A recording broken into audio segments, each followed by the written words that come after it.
انسان کا سب سے زیادہ تعلق اس کے رب کریم کے ساتھ ہوتا ہے۔ اللہ تبارک و تعالیٰ کی طرف سے اسے نعمتیں ملتی ہیں، رب کریم کی طرف سے اس پر عطائیں ہوتی ہیں۔ اللہ کی طرف سے وہ آیا ہے اور واپس اللہ ہی کی طرف لوٹ جائے گا۔ ابتدا بھی مالک کریم کی ذات ہے اور انتہا بھی اسی رب کریم کی ذات ہے۔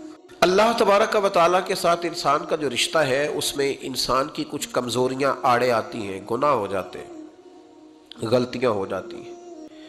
ان غلطیوں کے بعد اپنے رب کریم کے ساتھ اپنے تعلق کو مضبوط کرنے کے لیے اللہ رسول نے جو ہمیں وظیفہ دیا اس کو استغفار کہتے ہیں۔ استغفار ویسے اس کا لغوی معنی تو ڈھانپنا ہوتا ہے، یہ غفر سے بنا ہے، لیکن اس کے اصطلاحی معنی یہ ہے کہ جو گناہ انسان سے ماضی میں ہو جائیں ان سے معافی چاہنے کا نام استغفار ہے۔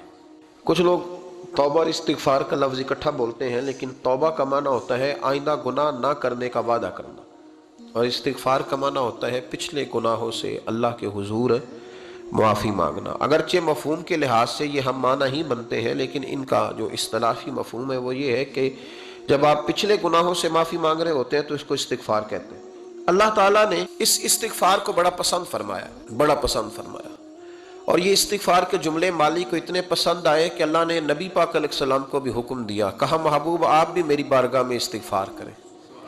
اگرچہ حضور کا استغفار اس معنی میں نہیں ہے، بلکہ نبی پاک کا استغفار تو بلندی درجات کا معاملہ ہے۔ چونکہ استغفار خود ایک عبادت ہے، تو یہ عبادت کرنے کا اللہ نے اپنے محبوب کو بھی ارشاد فرمایا۔ جب فتح مکہ ہوئی تو فرمایا اذا جاء نصر اللہ والفتح، جب اللہ کی مدد آئی تو پھر فتح نصیب ہوئی۔ وَرَأَيْتَ النَّاسَ يَدْخُلُونَ فِي دِينِ اللَّهِ أَفْوَاجًا، تو پھر آپ دیکھیں گے لوگوں کو، لوگ فوجوں کی فوجیں دین میں داخل ہو رہے ہیں۔ لوگ پہلے ایک ایک دو دو کر کے آیا کرتے تھے، تو اب فوجوں کی فوجیں آ رہی ہیں، تو یا اللہ ہم کیا کریں؟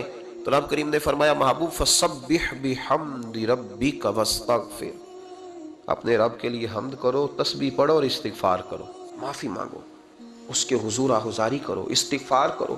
معنی یہ ہوا کہ جب تو غلطی ہو جائے پھر بھی استغفار کرو، جب اللہ زیادہ نعمتیں دے پھر بھی استغفار کرو۔ ہمارے ہاں یہ ہوتا ہے کہ جب تو کوئی نقصان ہوتا ہے تو اللہ کی طرف سے ہوتا ہے، فائدہ ہو جائے تو کہتے ہیں میں نے محنت ہی بڑی کی تھی۔ تو یاد رکھیں استغفار کئی چیزوں پہ استغفار ہوتا ہے، اور استغفار کا نفع ملتا ہے۔ کیا نفع ملتا ہے؟ وہ سورہ نوح کی آیت نمبر 10، 11 اور 12 میں اللہ نے بیان فرمایا کہ استغفار صرف گناہ سے معافی چاہنے کا نام نہیں، بلکہ استغفار کا تمہیں فائدہ ملے گا۔ کیا؟ رب فرماتے ہیں فَقُلْتُ اسْتَغْفِرُوا رَبَّكُمْ، جب حضرت نوح کی قوم قحط کا شکار ہو گئی، آزمائشیں آ گئیں، تو آ کے حضرت نوح سے کہنے لگے اب ہم کیا کریں؟ تو کیا کہا حضرت نوح نے؟ فرمایا فَقُلْتُ اسْتَغْفِرُوا رَبَّكُمْ، آپ نے فرمایا اپنے رب سے استغفار کرو، اپنے رب سے۔ انہوں نے قحط کی بات کی، انہوں نے کہا کہ کھیتیاں اجڑ گئی ہیں، بارش نہیں ہو رہی، قحط کی بات کی۔ آپ نے کیا کہا؟ استغفار کرو، کیوں کہ انہو کان غفارا، بے شک اللہ بڑا ہی بخشنے والا۔ وہ کیا کرے گا؟ یرسل السماء علیکم مدرارا، وہ تم پر موسلا دار بارش برسائے گا، ویمددکم، اور وہ تمہاری مدد کرے گا۔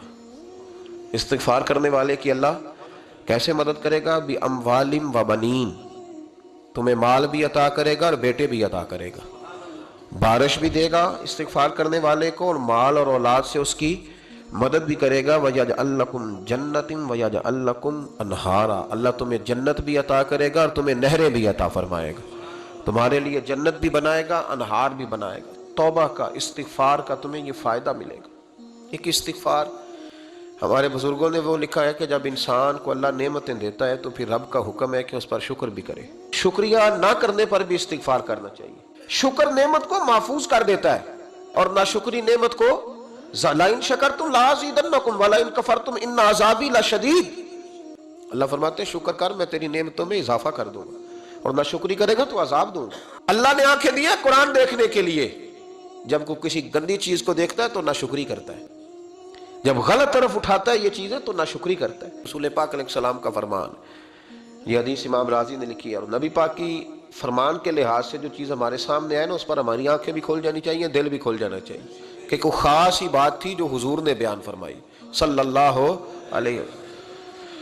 سرکار دو عالم علیہ السلام نے فرمایا ایک آدمی نے 500 سال بغیر ریاکاری کے اللہ کی عبادت کی۔ حضور فرماتے ہیں یہی بندہ جب اللہ کے حضور کھڑا کیا جائے گا تو رب کریم اس سے کہے گا کہ چلو اس کو میرے فضل سے جنت میں لے جاؤ، تو عرض کرے گا مالک فضل تو ٹھیک ہے پر 500 سال لگائے میں نے، 500 سال جس نے لگائے، بول پڑا یا اللہ 500 سال لگائے اور تو کہتا ہے کہ اس کو میرے فضل سے لے جاؤ۔ تو رب کریم نے فرمایا چلو کوئی نہیں، پھر انصاف کر لیتے ہیں، الٹی آنکھ کی روشنی نکال کے ترازو کے ایک پلڑے میں رکھو اور 500 سال کی بغیر ریاکاری کی عبادت دوسرے پلڑے میں رکھو۔ اللہ اکبر۔ تو رب کریم نے فرمایا اب تولو، جب تولی تو وہ عبادت تھوڑی تھی اور ایک نعمت زیادہ تھی۔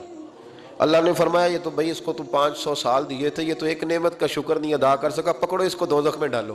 ترمذی شریف کے لفظ ہے، نبی پاک نے ہمیں سمجھایا اور ایک جملے میں ساری بات ختم کر دی۔ حضور فرمانے لگے تو اللہ کی تھوڑے دیے ہوئے رزق پہ راضی ہو جا، وہ بھی تیری تھوڑی عبادت سے راضی ہو جائے گا۔ تو جب دوزخ میں جانے لگا نا تو پھر خیال آیا، تو حضور فرماتے استغفار کرنے لگا، کہنے لگا اللہ میں بھول گیا تھا، اللہ مجھے غلطی لگ گئی، استغفار کر رہا۔ تو جب اس نے استغفار کیا تو رب کریم تو پہلے ہی بڑا قبول کرنے والا ہے، یا اللہ میں بھول گیا تو فرمایا چلو جو استغفار کرے اسے تو میں ویسے ہی معاف کر دیا کرتا ہوں، اسے بخش دو، اسے میرے فضل سے جنت میں لے جاؤ۔